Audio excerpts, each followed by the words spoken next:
was happy to see all of you that you are enjoying my training session. And if you ask me some question, the training session will be more beautiful. Today, training session topics 10 principle of the GMP. আমরা last সেশনে GMP সম্পর্কে discussion দিয়েছিলাম। আজকে আমরা জিএমপির 10টা যে principal আছে অর্থাৎ 10টা যে মূলনীতি আছে সেটা নিয়ে একটু ডিসকাশন করি। ফার্স্ট হচ্ছে design and construct the facilities and equipments properly. That means আপনি যখন একটা মেডিসিন তৈরি করার চিন্তা করবেন তখন প্রথমে যেটা আসে সেটা হলো যে আপনি কোথায় কীভাবে করবেন, আপনার ফ্যাসিলিটিটা কেমন হবে সেটা নিয়ে বিস্তারিত বলা আছে। সেকেন্ড পয়েন্ট হচ্ছে যে follow written procedure and instruction, অর্থাৎ আপনি যখন একটা প্রোডাক্ট তৈরি করতে যাবেন তখন অ্যাজ পার জিএমপি আপনাকে কিছু ইনস্ট্রাকশন তৈরি করতে হবে। অর্থাৎ আপনি একাই কিন্তু একটা মেডিসিন তৈরি করতে পারবেন না, আপনার ম্যান লাগবে, মেশিন লাগবে, আপনার ম্যাটেরিয়াল লাগবে এবং কারা কারা ইনভলভ হবে, তো সেই সমস্ত পার্সনরা ট্রেইন পার্সন হতে হবে এবং সেই সমস্ত পার্সনদেরকে আপনি একটা ইনস্ট্রাকশন দেবেন। আপনি বলতে কারা দেবে, যারা এক্সপার্টিজ আছে, যেমন প্রোডাকশান থেকে শুরু করে প্রোডাকশানের হেড, কিউয়ের হেড, প্ল্যান্ট হেড, তারা সবাই মিলে এবং পিডি হেড সবাই মিলে একটা ইনস্ট্রাকশন তৈরি করছে। সেই ইনস্ট্রাকশনটা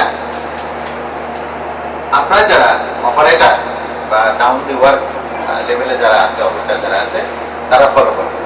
এবং এইখানে একটা জিনিস বলা আছে যে manufacturing instruction should be readable and unambiguous, অর্থাৎ কোনো অ্যাম্বিগুয়াস ওয়ার্ড, কোনো জটিল শব্দ সেখানে থাকা যাবে না, যাতে করে আপনার একজন অপারেটর বা একজন অফিসার এই জিনিসটা বুঝতে না পারে।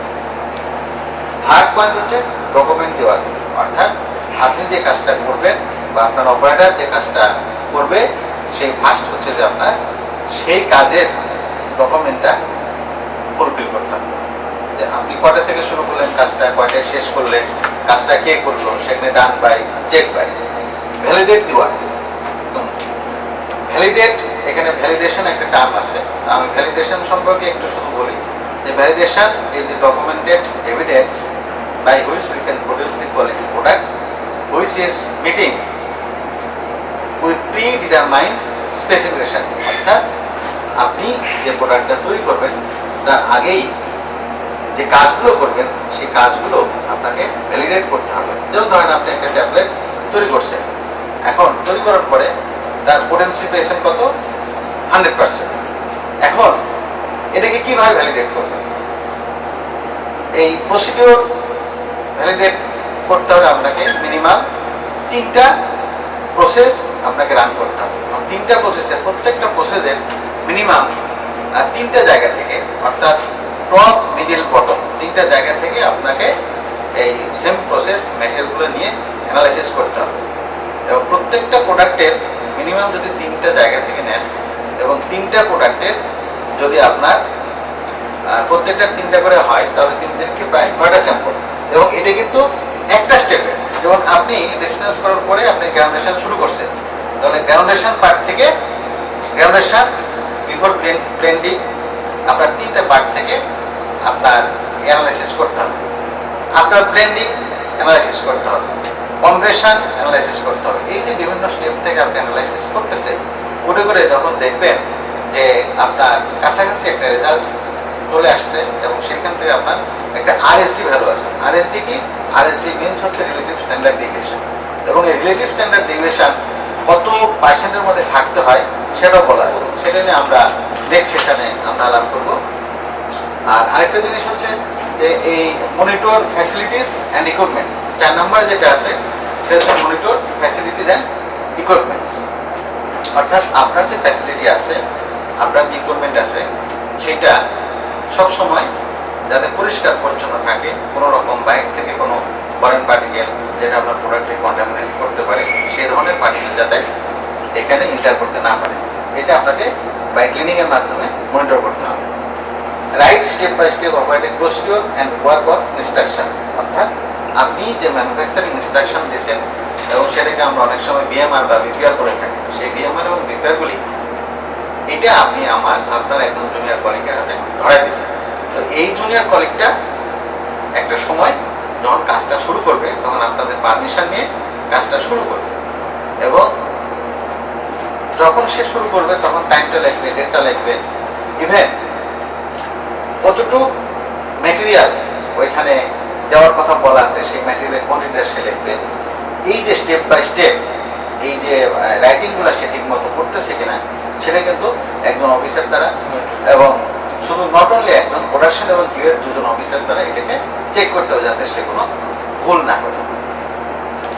7 নম্বর হচ্ছে design development demonstrate job confidence, অর্থাৎ একটা অফিসার বা একজন অপারেটরের যে জবটা আপনি দিচ্ছেন সেই জবের জন্য সে কম্পিটেন্ট কিনা, অর্থাৎ সেই জবটা করার জন্য উপযুক্ত কিনা সেইটাকে কীভাবে আপনি জাজ করবেন। প্রথমে আপনি ট্রেনিং তাকে দেবেন, এই ট্রেনিংয়ের পরে তাকে ইভ্যালুয়েশন করবেন, ইভ্যালুয়েশন করার পরে তার কাছ থেকে আপনি সে যে কাজটা করতেছে সেটা সঠিক করতেছে কিনা সেটা আপনি মনিটর করবেন। তাহলে পয়েন্টটা গেল কি আমাদের design development demonstrate job competence. আরেকটা হলো প্রোটেক্ট এগেইনস্ট কন্টামিনেশন। কন্টামিনেশন কথা আমরা গত সেশনে আমরা বলছি।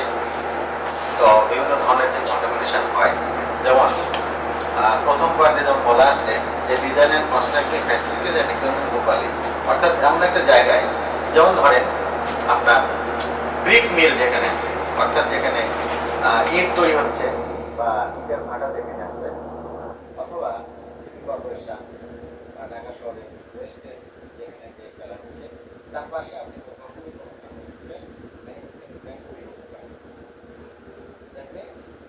এই ধরনের জায়গাতে যদি আপনি করেন তাহলে কখনোই আপনি কন্টামিনেশন করতে পারবেন। তাহলে আপনাকে একটা সুন্দর প্লেসে এটাকে আপনার এস্টাবলিশ করতে হবে। আবার বলা আছে যে facilities should be situated at that condition in which any contaminated air or any foreign particles does not enter into the production facility. কাজে এই জিনিসগুলো আপনাদেরকে দেখতে হবে। Control components and product related process, অর্থাৎ আমরা একটা প্রোডাক্ট তৈরি করার ক্ষেত্রে অনেক কম্পোনেন্ট থাকে, যেটা বিভিন্ন র মেটেরিয়াল থাকে, প্যাকেজিং ম্যাটেরিয়াল থাকে, সেকেন্ডারি প্যাকেজিং ম্যাটেরিয়াল থাকে, প্রাইমারি প্যাকেজিং ম্যাটেরিয়াল থাকে, ডিসপেন্স ম্যাটেরিয়াল থাকে। এই সমস্ত ম্যাটেরিয়ালগুলোকে আলাদা আলাদাভাবে আপনার সেগ্রিগেট করে রাখতে হবে, তাহলে আপনার জিনিসটা কন্ট্রোল থাকতে হবে। তাই হচ্ছে কন্ডাক্ট প্ল্যান দ্যাট তৈরি করে। এই কন্ডাক্ট প্ল্যান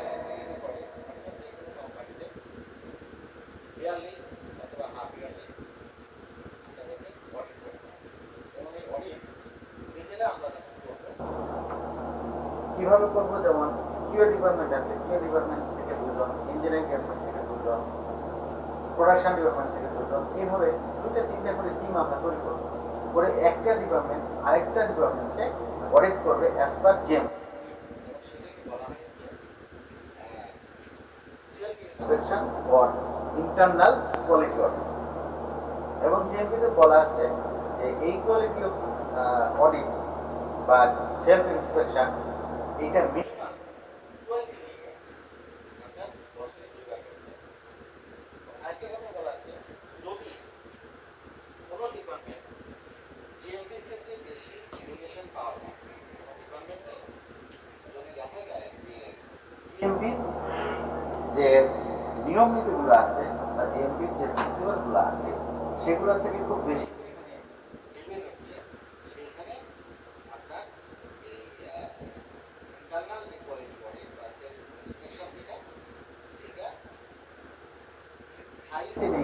বা 4 টাইমস ইন ইয়ার করতে হবে। এই কথাটা জিএমপিতে পরিষ্কার করে বলা আছে। আজকে আমরা তাহলে এই 10 প্রিন্সিপাল একটা শর্ট ব্রিফিং আমরা দিলাম। তারপরে 1 থেকে যে 10টা যে প্রিন্সিপাল আছে সেই প্রিন্সিপালে আমরা নেক্সট সেশনে প্রত্যেকটা পয়েন্টগুলো ধরে আমরা আলাপ আলোচনা করতে পারবো। আর আরেকজন আপনাদের মধ্যে কথা বলছিলেন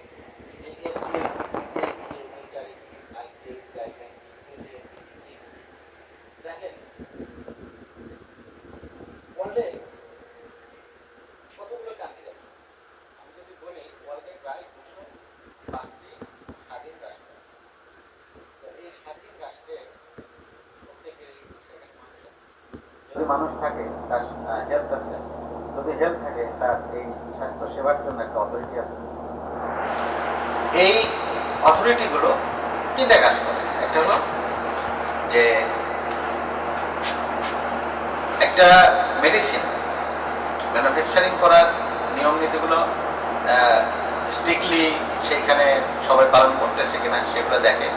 আর এটা হলো বাজারজাত করার ক্ষেত্রে, যেমন ধরেন আপনি বাংলাদেশ থেকে আমেরিকাতে কোনো প্রোডাক্ট পাঠাবেন, তাহলে সেখানে নিয়ম নীতি আছে। আপনাকে এফডিএ যদি অ্যাপ্রুভ করতে পারেন তাহলে আপনি সেখানে প্রোডাক্ট পাঠাতে পারবেন। তো কিভাবে পাঠাবেন সেগুলো নিয়ে আমরা আরেকটা সেশনে আলাপ করবো। তো এফডিএ মানে হচ্ছে ফুড অ্যান্ড ড্রাগ অ্যাডমিনিস্ট্রেশন। এটা হচ্ছে আমেরিকার একটা আপনার ড্রাগস অ্যান্ড মেডিসিন অথরিটি। যেমন বাংলাদেশের আছে ডিজিএ, ডিজিডিএ। তো ডিজিডিএ বলতে আমরা কি বলছি? Directorate general of drug administration.